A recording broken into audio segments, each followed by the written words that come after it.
Hey guys, welcome to another edition of Cruisin with Zach. Today we have local author Kelly Brady Channick. Kelly, thanks so much for being on the show.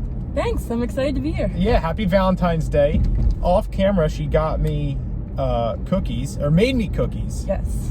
Wow, thank you so much for that. Can't wait to chow down on that. But local author, we're going to be talking about the book in a second, Asbury High and the Thief's Gamble. But first, have you always been a writer? Did you like writing growing up? Well, I've always loved writing. I've actually kept a daily journal every single day from 9th grade till now. And before 9th grade, I wrote in a journal since I think I was 6, but I didn't write every day. So going back and reading those journals are actually really hilarious. But I was a teacher. Oh. After I graduated college, I taught 5th to 8th grade for 3 years up in Philly. And then 1st grade for 1 year in Danville, Pennsylvania, which is pretty much the middle of nowhere. Mm-hmm. But after I had my son this past June, I decided to, fortunate enough to be a stay-at-home mom. And then I just been pushed by my husband and my friends, my family to publish. So I decided, why not give it a try? So what is your process like? Because believe it or not, you're the second local author we've had. Oh, cool. Yeah, Jennifer Shirk. Shout out to Jennifer. She's an author as well. And we talked about her process. But what's your process like writing this book? When I first wrote this book was 10 years ago when I was 18. Oh, wow. Yeah, it was right when I graduated from Ocean City High School. And I was going to college and I had a laptop for the first time because back then not everyone had them. And I just had this story in my head for a couple years because I'm the kind of person that it's really hard for me to be bored. I'll just sit there and I just keep having all these ideas and different stories. Dude, I get these ideas. I got so many ideas burning through my skull, buddy. And I love mysteries. So with this book, I just sat down and wrote the whole book. But then I went to college and played basketball in college, and that was pretty much a job. So I didn't touch it for 4 years. But then after college, I decided to look back, and I realized how much I needed to rewrite it and add. Yeah.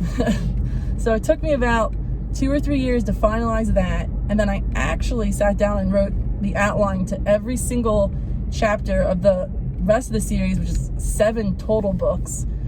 So I guess I would say I write out 1 or 2 sentences for each chapter, and then kind of do like what J.K. Rowling does, because she's my favorite. I try and put little things that you don't realize are important that end up being like a whole different like clue to a different book, or maybe it's something that ends up changing a character in a different book. Kind of rounds out the whole world. And I just spread that little hints and clues throughout each of the 7 books. So 7 books. So this could be the jump off to the next Harry Potter series. We could be talking about you. Well, that'd be nice. So writer's block, is it a real thing? I would say not for me. Maybe in the future it will be. But I will make myself just sit down and say, okay, my son's taking an 1.5-hour nap and the 2 dogs are not acting crazy right now, and all I have to do is sit there, and then I could just write a chapter or 2, and then once he wakes up, then I just get back to it. Right. Anytime that I've ever sat down to write, I've been able to, but I mean, I don't doubt in the future when I finish these 7, it might be hard for me to maybe pick up somewhere else, even though I do have a notebook full of other stories too. Oh, nice. Are you the kind of person that, like, you're in bed, you're asleep, and then you wake up, you have an idea, and you have, like, a notepad right next to your bed? Yeah, and actually, most of the times when I wake up, it's because I had a nightmare.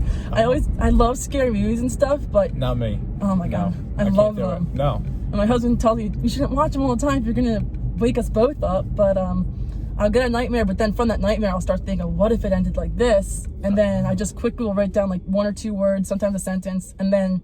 That's actually the only way I could go back to sleep. Interesting. So now, are you like Taylor Swift? Like, are the characters based off of people in real life, and then you write about them? Pretty much, yes. For example, the 4 main characters, because I have 4 protagonists in the story. Each of their names, for people who know me, they'll say, "Hey, those are your 4 best friends' names." But their personalities kind of are unique.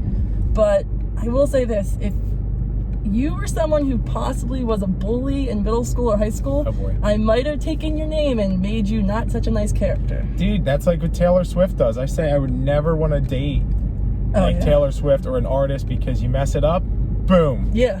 No, it's You're true. just shrined in whatever pop star lure forever. It's true. Oh my god. Especially if those bullies or whoever think they can get away with it for so long. Watch out, bullies, because you might be killed in the next book. Yeah, maybe. Do you handwrite or are you on a computer? I always start by handwriting, and I actually even drew a whole map of the town out, and that helps me for if I said so-and-so's neighbor is this person, and then Now, I is that map in the book? It is, yeah. I love that. What are the chances that a Zach is in your next book? I can add one. They're in high school, so I always kind of have to add other characters, because that's what I kind of did the first time I wrote it. I only had the 4 main characters and like one bad guy. I didn't have enough of the bonus characters. So if I'm in the book, first off, it's Z-A-C-H. Okay. Second off, you can kill me off. I don't care.